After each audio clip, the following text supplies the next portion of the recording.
An engagement ring is a ring indicating that the person wearing it is engaged to be married, especially in Western cultures.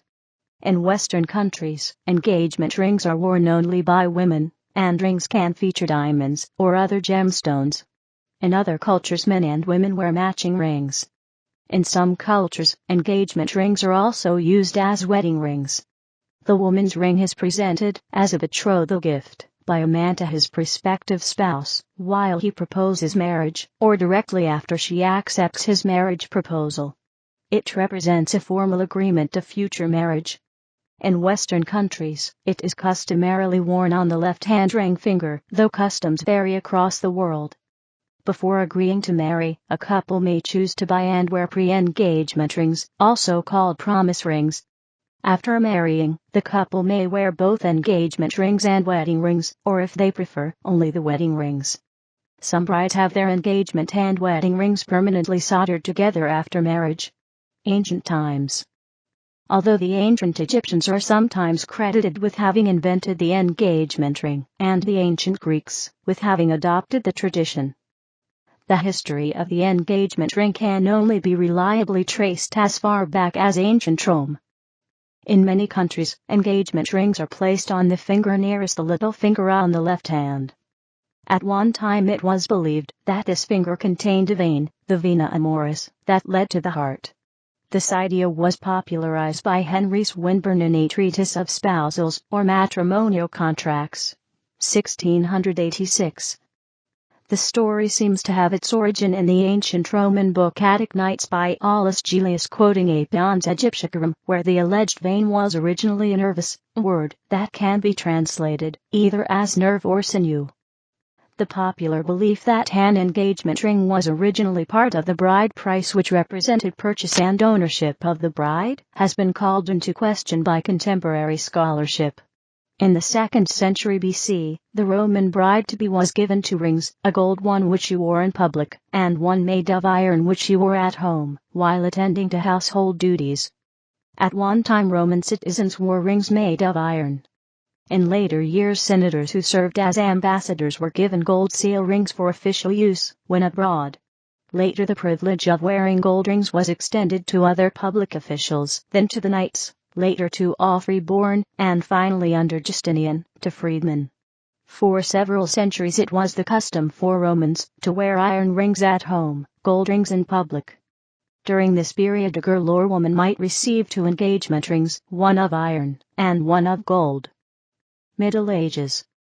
The mid-7th century Visigothic code required that when the ceremony of betrothal has been performed, and the ring shall have been given or accepted as a pledge, although nothing may have been committed to writing, the promise shall, under no circumstances, be broken. In 860 AD, Pope Nicholas I wrote a letter to Boris I of Bulgaria in reply to questions regarding differences between Roman Catholic and Eastern Orthodox practices. Pope Nicholas describes how in the Western Church the man gives his betrothed an engagement ring at the Fourth Council of the Lateran, in 1215, convoked by Pope Innocent III. The ban of marriage was instituted, prohibiting clandestine marriages, and requiring that marriages be made public in advance.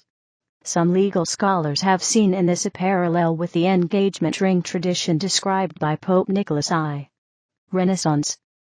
The first well-documented use of a diamond ring to signify engagement was by the Archduke Maximilian of Austria, in Imperial Court of Vienna, in 1477, upon his betrothal to Mary of Burgundy. This then influenced those of higher social class, and of significant wealth, to give diamond rings to their loved ones. Reformation. During the Protestant Reformation the wedding ring replaced the betrothal ring as the primary ring associated with marriage. In Catholic countries the transition took place somewhat later. In early colonial New England, where Puritans shunned ornaments and jewels, a thimble substituted for both engagement ring and wedding ring. Some women would remove the tops of the thimble in order to create a ring. In some religious communities, plain people, this practice persisted until very late. Enlightenment. During the Age of Enlightenment both the gimel ring and posy ring were popular, although the latter was more often used as an expression of sentiment than to indicate a formal engagement. Victorian era. Diamonds were first found in South Africa in 1866, although they were not identified as such until 1867. By 1872, the output of the diamond mines exceeded 1 million carats per year. As production increased, those of lesser means were able to join in on this movement. However, diamond engagement rings were for a long time seen as the domain of the nobility and aristocracy, and tradition often favored simpler engagement bands. 20th century. In the United States, the popularity of diamond engagement rings declined after World War I, even more so after the onset of the Great Depression. In 1938, the diamond cartel De Beers began a marketing campaign that would have a major impact on engagement rings. During the Great Depression of the 1930s, the price of diamonds collapsed. At the same time, market research indicated that engagement rings were going out of style with the younger generation. While the first phase of the marketing campaign consisted of market research, the advertising phase began in 1939. One of the first elements of this campaign was to educate the public about the 4 Cs: cut, carats, color, and clarity. In 1947, the slogan, "A diamond is forever," was introduced. Ultimately, the De Beers campaign sought to persuade the consumer that an engagement ring is indispensable, and that a diamond is the only acceptable stone for an engagement ring. The campaign was very successful. In 1939, only 10% of engagement rings had diamonds. By 1990, 80% did. 21st century. In the 21st century, especially within Western civilization, it has become a common expectation for the bride-to-be to permanently wear her ring as a means of showing her commitment. Purchase. In the 20th century, if he could afford it, the typical Western groom privately selected and purchased an engagement ring, which he then presented to his desired bride when he proposed marriage. More recently, couples frequently select an engagement ring together. In countries where both partners wear engagement rings, matching rings may be selected and purchased together. In the United States and Canada, where only women commonly wear engagement rings, women occasionally present their partners with an engagement ring. Like all jewelry, the price for an engagement ring varies considerably depending on the materials used, the design of the ring, whether it includes a gemstone, the value of any gemstone, and the seller. The price of the gemstones, if any, in the ring depends on the type and quality of the gem. Diamonds have a standardized description that values them according to their carat weight, color, clarity, and cut. Other gemstones, such as sapphires, rubies, emeralds, have different systems. These may be chosen to honor a family tradition, to use family heirlooms, to be unique, to be socially responsible. They are not associated with blood diamonds, or the pollution caused by gold mining and cyanide process, to fit the individual's stylistic preferences, or to manage cost. Synthetic stones and diamond substitutes such as cubic zirconias and moissanites are also popular choices that are socially responsible and reduce cost while maintaining the desired appearance. The idea that a man should spend a significant fraction of his annual income for an engagement ring originated de novo from De Beers marketing materials in the mid-20th century in an effort to increase the sale of diamonds. In the 1930s, they suggested that a man should spend the equivalent of 1 month's income in the engagement ring. Later they suggested that he should spend 2 months' income on it. In 2012, the average cost of an engagement ring in USA, as reported by the industry, was US $4,000. One reason for the increased popularity of expensive engagement rings is its relationship to human sexuality and the woman's marriage prospects. Until the Great Depression, a man who broke off a marriage engagement could be sued for breach of promise. Monetary damages included actual expenses incurred in preparing for the wedding, plus damages for emotional distress and loss of other marriage prospects. Damages were greatly increased if the woman had engaged in sexual intercourse with her fiancé. Beginning in 1935, these laws were repealed or limited. However, the social and financial cost of a broken engagement was no less. Marriage was the only financially sound option for most women, and if she was no longer a virgin, her prospects for a suitable future marriage were greatly decreased. The diamond engagement ring thus became a source of financial security for the woman. Legal ownership. Tradition generally holds that if the betrothal fails because the man himself breaks off the engagement, the woman is not obliged to return the ring. This reflects the ring's role as a form of compensation for the woman's damaged reputation.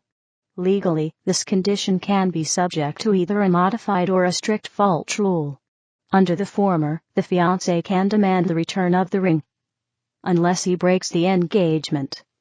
Under the latter, the fiancé is entitled to the return, unless his actions cause the breakup of the relationship, the same as the traditional approach. However, a no-fault rule is being advanced in some jurisdictions, under which the fiancé is always entitled to the return of the ring. The ring only becomes the property of the woman when marriage occurs. An unconditional gift approach is another possibility, wherein the ring is always treated as a gift, to be kept by the fiancé, whether or not the relationship progresses to marriage. Recent court rulings have determined that the date in which the ring was offered can determine the condition of the gift. E.g. Valentine's Day and Christmas are an ADIONALLYTEMPLATE which nation recognized as gift-giving holidays. A ring offered in the form of a Christmas present is likely to remain the personal property of the recipient in the event of a breakup. In most states of the United States, engagement rings are considered conditional gifts under the legal rules of property. This is an exception to the general rule that gifts cannot be revoked once properly given. See, for example, the case of Meyer v. Mitnick, 625 N.W. 2nd 136, Michigan, 2001, whose ruling found the following reasoning persuasive. The so-called modern trend holds that because an engagement ring is an inherently conditional gift, once the engagement has been broken, the ring should be returned to the donor. Thus, the question of who broke the engagement, and why, or who was at fault, is irrelevant. This is the no-fault line of cases. One case in New South Wales, Australia ended in the man suing his former fiancée because she threw the ring away after he told her she could keep it even though the marriage plans had fallen through. The Supreme Court of New South Wales held that, despite what the man said, the ring remained a conditional gift, partly because his saying that she could keep it reflected his desire to salvage the relationship, and she was ordered to pay him its $5,250 cost. In England and Wales, the gift of an engagement ring is presumed to be an absolute gift to the fiancé. This presumption may be rebutted, however, by proving that the ring was given on condition, express or implied, that it must be returned if the marriage did not take place, for whatever reason. This was decided in the case Jacobs v. Davis 1917 2 kilobytes 532. Styles. This wedding set contains 2 separate rings, either of which could be worn separately. This wedding set contains 2 separate rings that look and complete separately. Engagement rings, like any other kind of jewelry, come in many different styles. Gold and platinum are preferred for engagement rings, but common metal types such as titanium, silver, and stainless steel are also used for engagement rings. This allows for the bride-to-be to exert her own individual style into the ring in a simple manner. In the United States, where engagement rings are worn by women, diamonds have been widely featured in engagement rings since the middle of the 20th century. Solitaire rings have one single diamond. Archetype of this modern form is the solitaire Tiffany setting, which was introduced by Tiffany & Company in 1886. And featured the first mount, which holds the gemstone with 6 claws, so-called Tiffany mount. The modern favorite cut for an engagement ring is the brilliant cut, which provides the maximum amount of sparkle to the gemstone. The traditional engagement rings may have different prong settings and bands. Another major category is engagement rings with side stones. Rings with a larger diamond set in the middle and smaller diamonds on the side fit under this category. Three-stone diamond engagement rings, sometimes called trinity rings or trilogy rings, are rings with three matching diamonds set horizontally in a row with a bigger stone placed in the center. The three diamonds on the ring are typically said to represent the couple's past, present, and future, but other people give religious significance to the arrangement. A wedding set, or bridal set, includes an engagement ring and a wedding band that matches and can be bought as a set. In some cases, the wedding ring looks incomplete. It is only when the two halves, engagement and wedding, are assembled that the ring looks whole. In other cases, a wedding set consists of two rings that match stylistically and are worn stacked, although either piece would look appropriate as a separate ring. Although the wedding band is not to be worn until the wedding day, the two rings are usually sold together as a wedding set. After the wedding, the bride may choose to have the two pieces welded together to increase convenience and reduce the likelihood of losing one of the rings. A trio ring set includes a lady's engagement ring, lady's wedding band, and a men's wedding band. These sets often have matching rings and are lower in price. In Nordic countries, engagement rings are worn by both men and women. Traditionally they are plain gold bands, although more ornate designs and other materials are gaining popularity. The engagement rings resemble the wedding bands sold in the United States, whereas women's wedding rings may resemble the U.S. engagement rings. In North America and the United Kingdom, it is customarily worn on the left-hand ring finger. Similar traditions purportedly date to classical times, dating back from an early usage reportedly referring to the fourth finger of the left hand as containing the vena amoris, or vein of love. This custom may have its origins in an ancient Egyptian myth that the finger contained a vein leading directly to the heart, or it may simply be because the heart lies slightly to the left side of the body. In Germany the ring is worn on the left hand while engaged, but moved to the right hand when married. In Poland, the engagement ring and wedding band are traditionally worn on the right hand, but modern practice varies considerably. For men, in some countries it is common for both men and women to wear engagement rings. In many Lutheran sects often the man wears an engagement ring. The rings are often in the form of a plain band of a precious metal. Sometimes the engagement ring eventually serves as the wedding ring for the man. In Brazil, for example, the groom and bride-to-be usually wear a plain wedding band on the right hand during the course of their engagement. After the wedding, the band is moved to the left hand. In Argentina, it is also known for the groom and bride-to-be to wear a plain silver band on the left hand while engaged. Then, after the wedding, a silver band is either replaced with a wedding ring or moved to the right hand. Traditionally, women in the British Isles may propose marriage to men during a leap year. Women proposing has become more common in recent years to the point that some jewelry companies have started manufacturing men's engagement rings. They resemble typical men's rings, often with a diamond centerpiece.